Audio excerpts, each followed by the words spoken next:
Hello दोस्तों, आप सभी का स्वागत है हमारे यूट्यूब चैनल पे। एक शहर में एक बहुत बड़ा घर था। उस घर में मनीष अपनी 3 बेटियों के साथ हंसी खुशी रहता था। मनीष का शहर में बहुत बड़ा व्यापार था। उसके घर में किसी चीज की कमी नहीं थी, सिवाय एक चीज के। मनीष की बीवी की मौत एक कार एक्सीडेंट में हो गई थी, जिसकी कमी हमेशा उसे महसूस होती थी। मनीष ने अकेले ही अपनी बेटियों को पाला पोसा था। उसकी तीनों बेटियां बहुत ही सुंदर थीं, पर उसकी सबसे छोटी बेटी छाया सबसे सुंदर थी। मनीष अपनी दोनों बड़ी बेटियों से बहुत प्यार करता था, पर सबसे छोटी बेटी छाया को वो बिल्कुल पसंद नहीं करता था। उसका कारण ये था कि छाया जब पैदा हुई थी, तभी उसकी मां की मौत एक कार एक्सीडेंट में हो गई थी। मनीष अपनी बीवी की मौत का कसूरवार अपनी सबसे छोटी बेटी छाया को समझता था, इसलिए वो उसे बिल्कुल प्यार नहीं करता था। एक शाम मनीष जब घर आता है, वो अपनी दोनों बड़ी बेटियों को आवाज देता है। संगीता, कहाँ हो? तुम दोनों जल्दी आओ, देखो मैं तुम्हारे लिए क्या लाया हूं। पापा, हम आपका ही इंतजार कर रहे थे। जल्दी से दिखाइए आप हमारे लिए क्या लाए हो। ये देखो संगीता, मैं तुम्हारे लिए कितने सुंदर जूते लाया हूं। मेरे लिए क्या लाए हो? पापा, मुझे भी दिखाओ। छाया पास खड़ी सब देख रही थी। उसे लगा कि उसके पापा उसे भी आवाज देकर बुलाएंगे और उससे भी कुछ देंगे।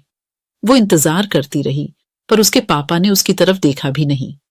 वह फिर डरते डरते अपने पापा के पास गई और धीरे से बोली, आप मेरे लिए क्या लाए हो? तुझे इस घर में खाने पीने को ढंग से मिल रहा है ना, तो उसी में खुश रह। समझी, ज्यादा उम्मीद मत लगा और जाकर अपना काम कर। छाया रोते रोते अपने कमरे में भाग जाती है।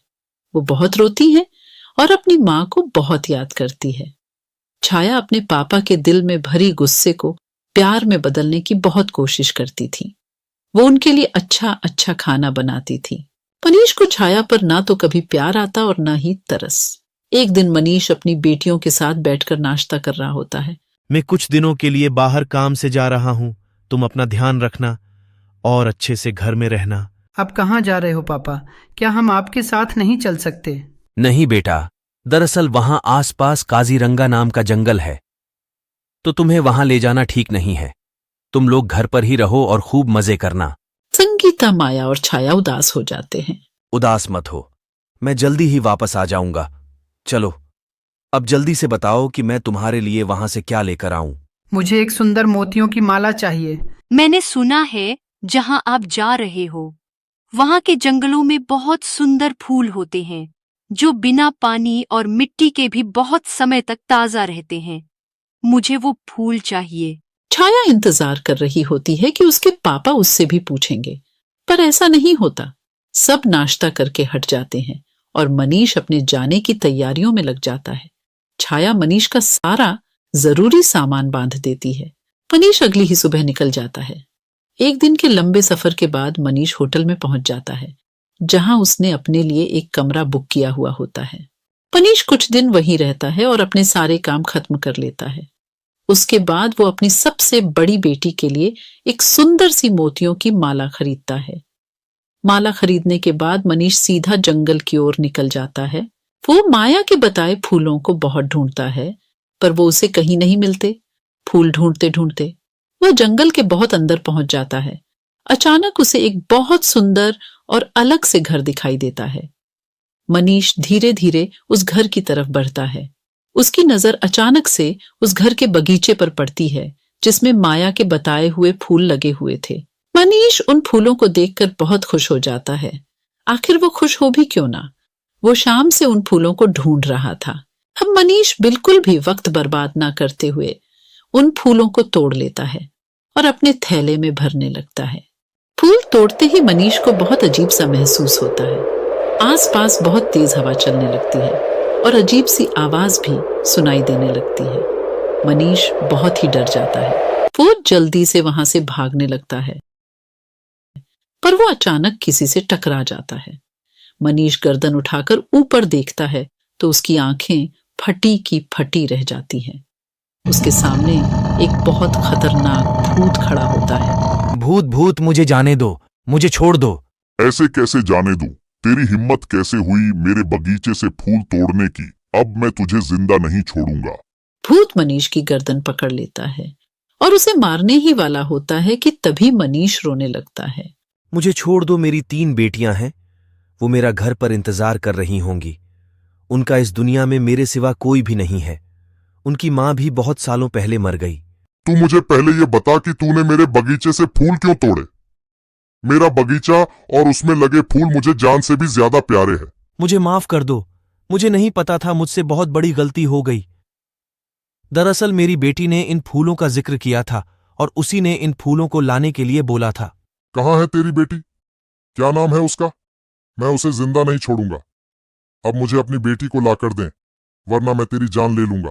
मनीष को कुछ समझ में नहीं आ रहा था कि वो क्या करे।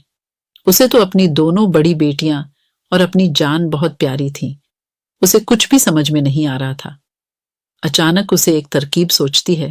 वो सोचता है, क्यों न माया की जगह छाया का नाम इस भूत को बता दिया जाए, ताकि वो भूत माया की जगह छाया को खा जाए और हमेशा के लिए छाया की जिम्मेदारी मेरे सर से दूर हो जाए। मनीष माया की जगह छाया का नाम उस भूत को बता देता है।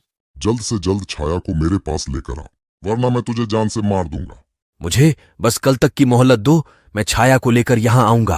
अगर तूने कोई भी चालाकी की तो ये अंगूठी तेरी जान ले लेगी, इसलिए बिना सोचे अपनी छाया को मेरे पास लेकर आ। मनीष जल्दी से अपने घर जाता है। संगीता, माया और छाया यहां आओ। तीनों दौड़ती हुई मनीष के पास आती है। इस बार मनीष संगीता और माया की जगह छाया को गले लगा लेता है। दरअसल ये सब उसकी चाल थी, ताकि वो छाया को बहला फुसलाकर उस जंगल में ले जाकर उस जंगल में छोड़ सके। छाया बहुत खुश हो जाती है। उसके पापा ने उसे पहली बार गले लगाया होता है। बेटी छाया, तुम्हें मेरे साथ अभी कहीं चलना होगा। कहाँ पापा? वो मैं तुम्हें अभी नहीं बता सकता। छाया बिना कोई सवाल के अपने पापा के साथ चल पड़ती है। छाया पूरे रास्ते सोचती रहती है कि आखिर उसके पापा उसे कहाँ लेकर जा रहे हैं, पर डांट के डर से पूछने की हिम्मत नहीं कर पाती। मनीष छाया को जंगल में लेकर जाता है और छाया भी बिना कोई सवाल किए अपने पापा के साथ चलती रहती है। कुछ देर बाद वो भूत के घर पहुंच जाते हैं। मनीष छाया को उस घर के अंदर ले जाता है।